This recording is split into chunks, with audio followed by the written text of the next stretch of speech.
तो संत जनों, हमको पूर्ण वैराग्य, कामना रहित जिज्ञासु होना चाहिए और किसी ब्रह्मज्ञानी महापुरुष से मिलकर इस निराकार का ज्ञान लेना चाहिए।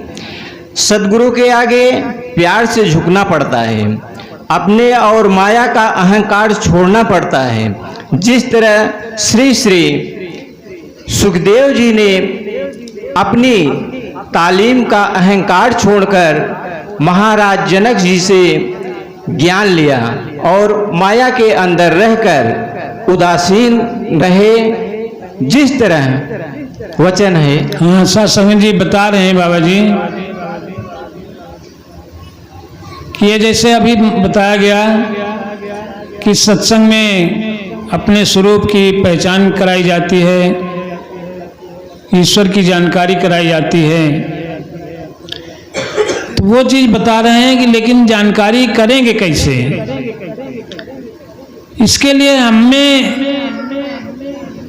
अपने मन को साफ करना पड़ेगा। इसमें बहुत कूड़ा कचरा भरा हुआ है, उसको साफ करना पड़ेगा। कितने दुर्गुण है हमारे अंदर, कितनी कटुता है, घमंड है, अहंकार है, काम क्रोध भरा हुआ है, इसमें ईर्ष्या जलन भरी हुई है। तो इसको निकाल के हमारा दिल साफ करना पड़ेगा, मन को साफ करना पड़ेगा, खाली करना पड़ेगा। तो वो चीज बता रहे हैं कि हमारे अंदर कोई दुर्गुण ना हो, कामना रहित हो करके हम जिज्ञासु बने। कामना रहित, कोई कामना ना हो कि हमको धन मिल जाए, दौलत मिल जाए, हमें खेती बाड़ी परिवार मिल जाए। आप इसके चक्कर में ना पड़े, केवल अपने को भगवान को जानने की इच्छा हो, जिज्ञासा हो, कामना रहित, तब ये जानकारी होती है। अब जैसे गिलास है, कोई गिलास है, उसमें पानी भरा है, अब उसमें दूध अगर भरना है तो दूध डालेंगे तो बह जाएगा, क्योंकि पानी भरा हुआ है। तो पानी को पहले गिराना पड़ेगा, पानी को निकालना पड़ेगा, गिलास खाली करनी पड़ेगी, तब उसमें दूध डाल सकते हैं, तब दूध भरा जाएगा उसमें। इसी तरह मन को साफ करना पड़ेगा, खाली करना पड़ेगा, तब इसमें यह ज्ञान बैठेगा, तब हमको सही रूप में समझ में आएगा कि बाबा जी ने क्या दिखाया, क्या बताया। तो ऐसी जिज्ञासा होनी चाहिए जानने की। जब जिज्ञासा होगी तभी हम इन सब को छोड़ेंगे, कामना रहित होंगे।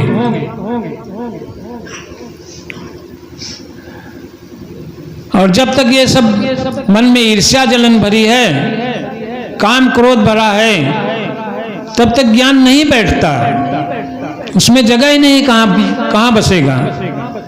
अहंकार छोड़ना पड़ेगा कि अरे यार यहाँ तो हम बड़े ऊंची जात के हैं, यहाँ तो सब नीचे जात वाले हैं, हम बड़े धनवान हैं, हम बड़े विद्वान हैं, हमारे बड़े ऊंचे पद हैं, मिले हैं, इनके सामने हम कैसे झुकेंगे, इनके सामने हम कैसे यहाँ पर रहेंगे। तो ये सब अहंकार छोड़ना पड़ेगा। एक उदाहरण दे रहे हैं यहाँ पर बाबा जी कि जैसे सुखदेव जी थे, सुखदेव जी ने अपने ज्ञान का अहंकार छोड़ दिया, तब जाकर के उनको ज्ञान मिला। सुखदेव जी, एक कथा है कि व्यास जी के पुत्र थे। व्यास जी बहुत बड़े ऋषि कहे जाते हैं, तो उनके पुत्र थे। तो व्यास जी तो खुद ही ज्ञानी थे, ब्रह्मज्ञानी थे, वो अपने पुत्र को ज्ञान दे सकते थे, लेकिन उन्होंने नहीं दिया। उनको ज्ञान लेने के लिए भेजा गुरु के पास। तो सुखदेव जी ने कहा कि किसके पास जाएं? तो व्यास जी ने कहा आजकल बहुत बड़े महापुरुष हैं राजा जनक जी। वो ब्रह्मज्ञानी है, उनके पास जाओ। तो सुखदेव जी चल दिए उनके पास, राजा जनक जी के यहाँ। जाने लगे तो रास्ते में एक तालाब था बड़ा भारी।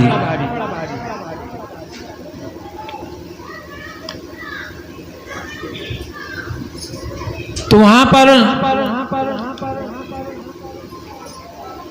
एक आदमी था जो कि पानी उलच रहा था, और भी चलनी से पानी उलच रहा था। तो उसको देखकर वो हंसते हुए चले गए कि बड़ा मूर्ख है। लेकिन गए राजा जनक जी के यहाँ तो पूछा, वहाँ के दरबान से लोगों से पूछा, राजा जी से मिलना है, उनसे सत्संग करना है। तो वो बोले कि अभी तो वहाँ पर प्रोग्राम चल रहा है नाच गाने का, जब खत्म हो जाएगा तब मिलेंगे। तो ये सुनकर के सुखदेव जी लौट आए। कहा, रे कैसा ब्रह्मज्ञानी है, कैसा महात्मा है कि वहाँ ऑर्केस्ट्रा में लगे हुए हैं, प्रोग्राम में नाच गाने में लगे हुए हैं, ये कैसा महापुरुष है। तो लौट आए। तो व्यास जी के पास आए तो उन्होंने बताया कि ऐसा ऐसा है। तो उन्होंने फिर भेजा, कहा नहीं अरे तुम जाओ, तो वो ब्रह्मज्ञानी है, आपको ज्ञान देगा। कहने सुनने के बाद फिर गए तो फिर पूछा, राजा जी से मिलना है। तो बोले कि अभी तो शिकार पे गए हैं राजा जी, शिकार करने गए हैं, आएंगे तब मिलेंगे। तो उनके मन में फिर भ्रम पैदा हो गया, अरे कैसा ब्रह्मज्ञानी है, जीवों को मारता है, शिकार करने गए हैं। तो फिर लौट आए। तो व्यास जी ने फिर भेजा उनको तीसरी बार कि नहीं नहीं वो महात्मा है, तुमको विश्वास नहीं हो रहा है, वो ब्रह्मज्ञानी है राजा जनक, जाओ फिर से जाओ। तो फिर गए। तो वो जो रास्ते में उन्होंने तालाब देखा था वहां टिके, थोड़ी देर रुके और उससे पूछा आदमी से, तुम क्या कर रहे हो। तो बोला, हम इस तालाब को सुखवाना है, इसका पानी उलझ के तालाब को सूखा करना है, सुखवाना है। तो हंसे हो कि अरे तुम पानी उलझ के सुखवाओगे, और वो भी पानी जो है चलनी से उलझ रहे हो, चलनी से उलझ रहा है तो जितना पानी लेता है वो कुल छन के गिर जाता है, तो तालाब कैसे सूखेगा।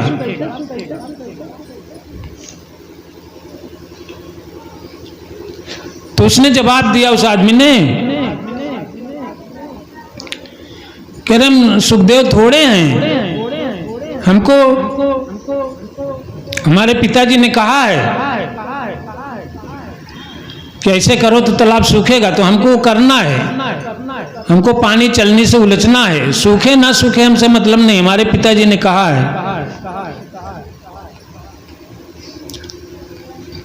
तब उनको चोट लगी, कह रही क्या कर रहा है, अपने पिताजी की बात मान करके पानी उलझ रहा है, सूखे चाहे न सूखे। तो वही कामना रहित है कि हमको सूखे चाहे ना सूखे। आज गीता में भी बताया सुबह कि हमें अपना कर्म करना है, हमें सफलता मिले या ना मिले, हमको कर्म करना है, हमारा जो ड्यूटी है उसको करना है। काम हमारा पूरा हो, हमको विजय मिले या हार मिले, इससे मतलब नहीं है। और ये भी बताया कि जब अपना कर्म मन से करेंगे, लगन से करेंगे, ईमानदारी से, तो सफलता जरूर मिलेगी। और सफलता मिले या ना मिले, सुख मिले या दुख मिले, हम उसमें हमको बराबर रहना है। हम लोग तो थोड़ा सा बुखार हो गया, पेट में दर्द हो गया, सिर में दर्द हो गया, बड़े बेचैन हो जाते हैं, बड़े दुखी हो जाते हैं कि हमारे ऊपर बड़ा भारी संकट पड़ गया है। उसमें धैर्य रखिए और जिसकी जो प्रक्रिया है उसको करिए, कर्म करिए। बीमारी है, तकलीफ है, पेट में दर्द है, सिर में दर्द है, कुछ भी है तो उसका तरीका है, इलाज करिए, डॉक्टर से मिलिए तो ठीक हो जाएगा। और अपने मन को साफ करिए, मन को सुधारिए। काफी बीमारियां मन से होती हैं। दुख में भी कोई भी बीमारी है, कष्ट है, उसमें भी हम हंसते रहें, प्रसन्न रहें तो बीमारी कम हो जाती है, दुख कट जाता है। और थोड़ी सी बीमारी हुई, हम बड़ी भारी चिंता करने लगे कि अरे हमारे ऊपर तो बड़ा भारी कष्ट पड़ गया, कैसे करें, कैसे ठीक होंगे, तो दुख और बढ़ता जाएगा, दुख बढ़ जाएगा आपका। शरीर में तो तकलीफ है ही है, मन में भी तकलीफ हो जाएगी, मन दुखी हो जाएगा। तो मन को दुखी मत करिए, शरीर कष्ट है उसका उपाय करिए, कर्म करिए, ठीक हो जाएगा। तो ये चीज आज सुबह गीता में बताया, बहुत अच्छा चीज बताया। हमें कर्म करना है और सुख पड़े या दुख पड़े, उसमें सुख आए तो उसमें बहुत ज्यादा खुशी मत हो। बहुत लोग थोड़ी सी भी खुशी मिली तो बड़ा उबलने लगते हैं, जगह जगह माल प्रचार करने लगते हैं, बताने लगते हैं कि हमें ये मिला, ये मिला, हम बड़ी, हमारे अंदर कितनी ताकत है, फलाना से किया, वो किया और कोई कर न सकता, हमने कर दिया, तो बड़ा उछल कूद मचाते हैं। ऐसा नहीं करना चाहिए, तो उसमें भी बीमारी हो जाती है। और अगर दुख आया है तो उसमें भी चिंता मत करिए, दुखी मत होइए, मन को दुखी मत करिए, तो कष्ट मिट जाएगा, कट जाएगा धीरे धीरे। तो इस तरह से कामना रहित होकर के जब हम जाएंगे तब ज्ञान मिलेगा। तो सुखदेव जी गए, फिर उसकी प्रेरणा से गए राजा जनक जी के पास। तो वहां फिर अरदास लगाई कि हमको राजा जी से मिलना है। तो देखिए कैसे भगवान जो है रास्ता बनाते हैं कि जब मन में ये ठान लिया कि हमको ज्ञान लेना है, तो वहां पर क्या हो रहा है, तब लोगों ने बताया कि भाई अभी तो सत्संग समाप्त हुआ है और सत्संगी सब भोजन कर रहे हैं, भंडारा चल रहा है, तो भंडारे से फुर्सत होंगे तब राजा जी मिलेंगे। तो राजा ने उन दरबान से बताया कि उनको कह दो कि वहीं खड़े रहें, जहां पर हैं वहीं खड़े रहें, अभी मिलते हैं। तब सारे संत महापुरुष भोजन कर करके पत्तल डाल रहे हैं, वहीं फेंक रहे हैं ऊपर से नीचे, और जहां खड़े थे वहीं खड़े रह गए, पूरा पत्तल से ढक गए। ऐसा बताया जाता है, महापुरुष लोग बताते हैं, संत लोग, कि पत्तलों से ढक गए सुखदेव जी। लेकिन अब की बार एकदम अटल होके आए थे, हमको ज्ञान लेना है चाहे जो, इतनी श्रद्धा उत्पन्न हो गई मन में। तो वहीं खड़े रहे, भले पत्तल उनके ऊपर गिरते रहे। तो जब भंडारा समाप्त हुआ तब राजा जी आए और बोले लोगों से कि यार वो जो आए थे, कोई भक्त आया था, उसको ढूंढो कहाँ है। तो वहां देखे लोग तो दिखाई न पड़े। तो राजा ने कहा नहीं यहीं होंगे, वो कहीं जाएगा नहीं, उसको ढूंढो। तो सब हटाया पत्तल सत्तल, तो वहीं खड़े थे। तब उनको ले गए बड़े सम्मान के साथ, स्नान कराया, कपड़े पहनाए, उसके बाद ज्ञान दिया, अपने स्वरूप को पहचान कराया राजा जनक जी ने सुखदेव को। तब सुखदेव महात्मा बने, ज्ञानी हुए, ब्रह्मज्ञानी हुए, जिन्होंने कि राजा परीक्षित को पूरा महाभागवत सुनाया। तो इस तरह से ज्ञान होता है। ज्ञान की बड़ी कीमत है, हम लोगों को सस्ते में मिल गया इसलिए हम कीमत नहीं कर रहे हैं। इस ज्ञान के आगे कुछ नहीं है, भूत प्रेत देवी देवता कुछ नहीं है। गाजी मियाँ सिकंदरा कुछ नहीं है, लेकिन हम भ्रम में पड़े हुए हैं। इतनी अमूल्य चीज यहाँ पर बाबा जी ने उपलब्ध करा दिया, सेंत मेत में कुछ नहीं देना है, लेकिन हम इस पे विश्वास नहीं करके दर दर भटक रहे हैं। कितनी बड़ी विडंबना है, हम समझ ही नहीं पा रहे हैं। तो साथ संगत जी, इस चीज की कीमत हम समझें और इसको अमल में लाएं, हमारा जीवन सफल हो जाएगा, हम सुखी हो जाएंगे।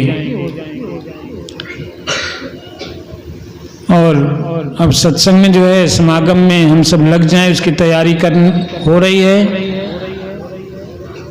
और सभी तन मन धन से समागम में महापुरुषों की सेवा करें, यही दास की विनती है।